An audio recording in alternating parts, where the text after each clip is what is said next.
In the final years of the Cold War, the CIA faced a threat so devastating it didn't come from Moscow, but from inside its own headquarters.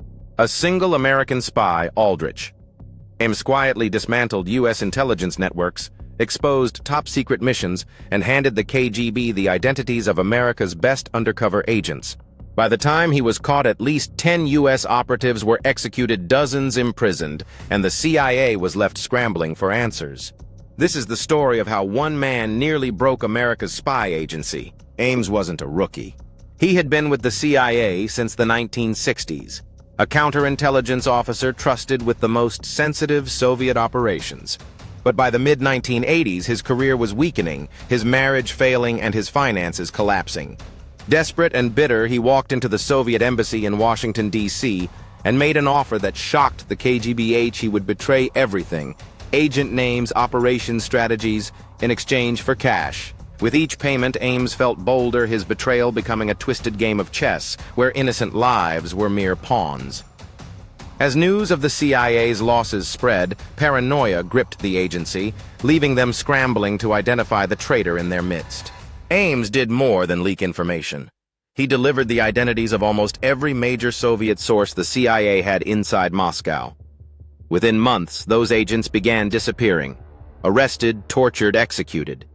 The CIA suspected a leak, but the scale of the collapse was so massive, they believed it had to be high-tech KGB surveillance, not an insider.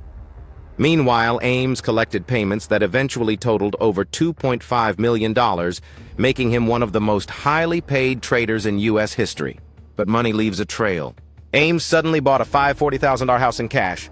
He paid for luxury cars, expensive suits, fine wine vacations, all while officially earning a modest government salary. Coworkers noticed. His bosses noticed. Even the FBI noticed. Still, Ames brushed off questions with the same excuse. His wife had wealthy relatives in Colombia. But the lies were catching up. The atmosphere in the meeting room was thick with anticipation as CIA and FBI agents convened to assess the latest findings. The evidence was mounting and every detail was scrutinized, bringing them closer to understanding how deep the betrayal ran. By the early 1990s, the CIA and FBI launched a joint mole hunt. Every financial record, surveillance tape, and phone call pointed toward Ames. Still, the agencies needed rock-solid proof. They bugged his office, tapped his phones, and tracked every move he made. The final breakthrough came when investigators discovered enormous cash deposits and coded operational notes linking him directly to Russian handlers. There was no denying it anymore. Ames was the CIA's traitor. On February 21, 1994, as Aldrich Ames drove to CIA headquarters, his car was surrounded. Agents moved in, weapons ready. Ames didn't fight. He knew it was over. Inside his briefcase were incriminating documents, the final nail in the coffin. Hours later, he confessed to everything: 9 years of spying, millions in payments, lives lost because of him. His betrayal was deeper and darker than investigators had imagined.